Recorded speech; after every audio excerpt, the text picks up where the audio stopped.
Hi listeners, now let's start the story. सभी लोग अब तक कश्मीर जाने के लिए तैयार हो चुके थे, पर जागृति का मन नहीं कर रहा था। उसे कुछ अजीब सा महसूस हो रहा था। पीयूष और अभिनव ने उन लोगों को विदा सी ऑफ किया और फिर घर लौट आए। घर आकर अभिनव ने पूछा, काम हो गया? वे लोग कहाँ हैं? पीयूष ने जवाब दिया, वे आ रहे हैं। उन तस्वीरों का क्या हुआ?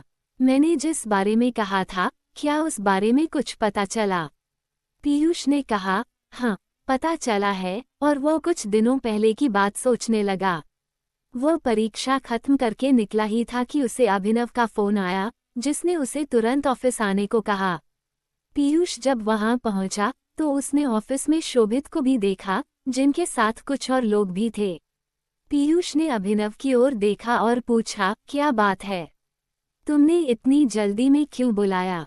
अभिनव ने उसे बैठने को कहा और एसपी शोभित ने बोलना शुरू किया। सर, ये जो तस्वीर आपने दी है, वैसी ही एक तस्वीर हमें अपने रिकॉर्ड में भी मिली है और यह रही वह फोटो। सर, केस काफी जल्दी बंद कर दिया गया था क्योंकि कातिल पकड़ा गया था और उस आदमी ने खुद आकर अपना जुर्म कबूल कन्फेस किया था। पीयूष ने पूछा, पर उसने जुर्म कबूल क्यों किया था? सर ने बताया, उसका कहना था कि वे मरे हुए लोग उसे अपने साथ ले जाना चाहते हैं। कुछ दिनों बाद उस आदमी ने लॉकअप में ही खुदकुशी कर ली और बाद में इस केस को साइको सीरियल किलिंग कहकर बंद कर दिया गया। अभिनव बोला, मुझे कल तक सभी मृत लोगों का विवरण डिटेल्स चाहिए। शोभित ने कहा, ठीक है सर, कल तक मैं आपको सारी जानकारी दे दूंगा। उनके जाने के बाद अभिनव ने पीयूष से कहा, पिछली बार मुझे ये दस्तावेज और ये तस्वीर मिली थी, इसकी पूरी कुंडली निकालकर मुझे कल तक चाहिए। वर्तमान में पीयूष वे दस्तावेज लेकर आया और अभिनव को दिए। थोड़ी देर में एसपी शोभित भी वहां आ गए। उन्होंने सभी लोगों की जानकारी वाली फाइल दी और बताया कि फाइलों को खोजते वक्त उन्हें एक बात पता चली है, ऐसा ही एक मामला इस केस से 7 साल पहले होस्कोटे में भी हुआ था। उन्होंने वहां के पुलिस स्टेशन से संपर्क किया है और जानकारी मंगवाई है।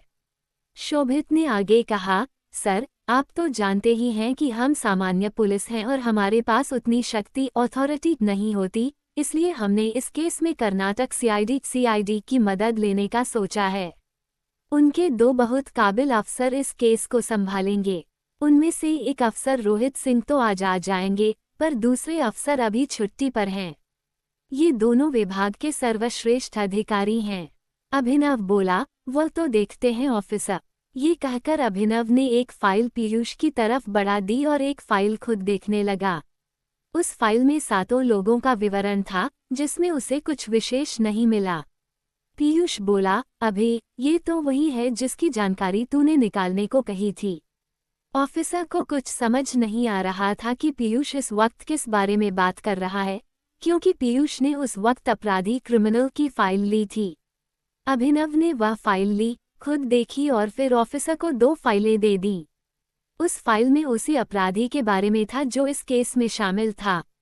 पीयूष बोला, मतलब हम उस दिन उसी अपराधी के घर गए थे और अब समझ आया कि ये दोनों तस्वीरें क्यों मिलती हैं, वही अपराध स्थल क्राइम स्पॉट था। पर वहां से जागृति का क्या संबंध था? जो दिख रहा है वो वैसा नहीं है, कुछ तो ऐसा है जो हमें अभी भी नहीं पता। ऑफिसर ने पूछा, सर, आपको इस तिवारी के बारे में इतनी जानकारी कहाँ से मिली? पीयूष बोला, यह अभिनव शंकर है, इसके लिए कुछ भी मुमकिन है, ये तो बस उसकी जन्म कुंडली निकालनी थी। पीयूष ने आगे बताया, इसके परिवार का कोई भी सदस्य जीवित नहीं है। अभिनव ने कहा, बातें बंद करो, हमें इन 7 लोगों के घर जाना है। पीयूष बोला, पर क्यों? तुम क्यों जाओगे? जो भी जानकारी चाहिए मैं ले आता हूँ। अभिनव ने कहा, नहीं, तुम्हें याद है मंदिर में पंडित जी ने क्या कहा था? मैंने सब देखा पर मुझे इनमें कुछ भी समान कॉमन नहीं दिखा, इसलिए हमें उनके घर वालों से बात करनी होगी।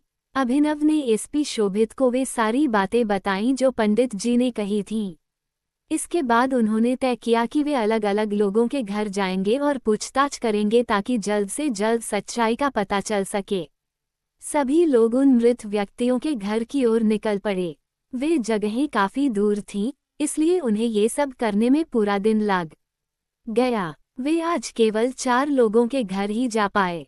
रोहित ने एसपी शोभित का साथ दिया, जिससे वे 2 जगहों पर जा सके। अभिनव और पीयूष भी मिलकर केवल 2 जगहों पर ही पहुंच पाए। वे स्थान बेंगलुरु से काफी दूर थे, जिस कारण यात्रा में बहुत समय लगा। उन सभी ने वहीं आसपास रात को रुकने का फैसला किया। सुबह होने पर वे फिर बाकी बचे लोगों के घर के लिए निकल पड़े। आज का पूरा दिन भी जानकारी जुटाने में निकल गया। रात होते होते वे मोहिनी मैंशन पहुंच गए। अभिनव और पीयूष फ्रेश होकर हॉल में आए, जहां शोभित और रोहित उनका इंतजार कर रहे थे। सब लोग वहां से स्टडी रूम में चले गए, जहां से वे एक और कमरे में गए जो अभिनव का व्यक्तिगत स्थान पर्सनल स्पेस था। वहां जाने के बाद उन्होंने सारी जानकारी की जांच शुरू की। पीयूष बोला, अखिलेश, साहिल और भूपेश, इनका जन्म एक ही नक्षत्र में हुआ है। इनकी जन्म तिथि अलग है पर महीना एक ही है।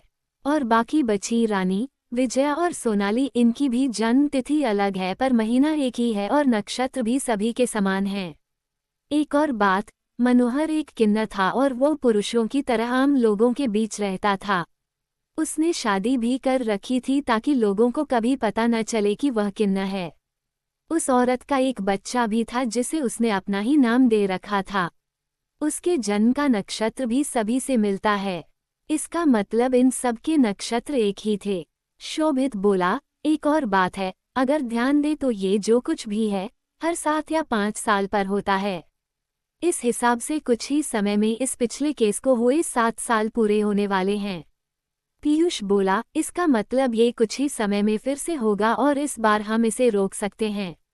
रोहित ने कहा, सर, ऐसा भी तो हो सकता है कि यह बस एक सीरियल किलिंग केस हो और यह उस कातिल के मारने का तरीका हो। जैसे हर सीरियल किलर का एक पैटर्न होता है, वैसे ही शायद ये भी उसका पैटर्न हो। आजकल विज्ञान और तकनीक बहुत आगे बढ़ चुके हैं और हम अभी इन बातों पर अटके हैं। ये बस एक हत्या का मामला है। तभी शोभित के फोन पर किसी का कॉल आया। शोभित ने उनसे दूर जाकर बात की। वह वापस आया और अभिनव से बोला, सर, मैंने बताया था ना कि ऐसा ही मामला होस्कोटे में भी हुआ था। उस केस की फाइलें कल आ जाएंगी और सर, सभी लोगों की जानकारी भी निकाल ली गई है। पीयूष, जो इन सब से अलग किसी सोच में डूबा था, उसे देखकर रोहित बोला, पीयूष सर, आप कहाँ खोए हुए हैं? वह हड़बड़ाते हुए बोला, हाँ। अभिनव ने कहा, पीयूष, कहाँ खोए हो? हम यहाँ महत्वपूर्ण बातें कर रहे हैं। पीयूष बोला, अभी मैं सोच रहा था कि जैसा हमें पता है कि यह हत्याएं हर 7 साल पर होती हैं और पिछले केस को अब 7 साल होने वाले हैं, तो इस बार भी उन्हें 7 लोगों की जरूरत होगी। अगर हम उन 7 लोगों में से किसी एक का भी पता लगा लें, तो हम उन तक पहुंच सकते हैं। पर कोई ऐसा सुराग तो होगा जो सभी को जोड़ता होगा, क्योंकि इनकी गुमशुदगी की रिपोर्ट भी इनके मरने के बाद दर्ज की जाती है। क्यों न हम इन सभी की ऑटोप्सी रिपोर्ट देखें? शायद कुछ ऐसा मिल जाए जिससे हम इस बार उन 7 लोगों को बचा सकें। रोहित बोला, पर हमने अब तक जिन लोगों के बारे में पता किया है, उससे ये तो साफ है कि उनके व्यवहार बिहेवियर में कोई बदलाव नहीं आता था। जैसा कि आप लोगों ने बताया कि उन पर हिप्नोसिस सम्मोहन का इस्तेमाल किया जाता है, पर उनके घर वालों को कोई फर्क महसूस नहीं हुआ।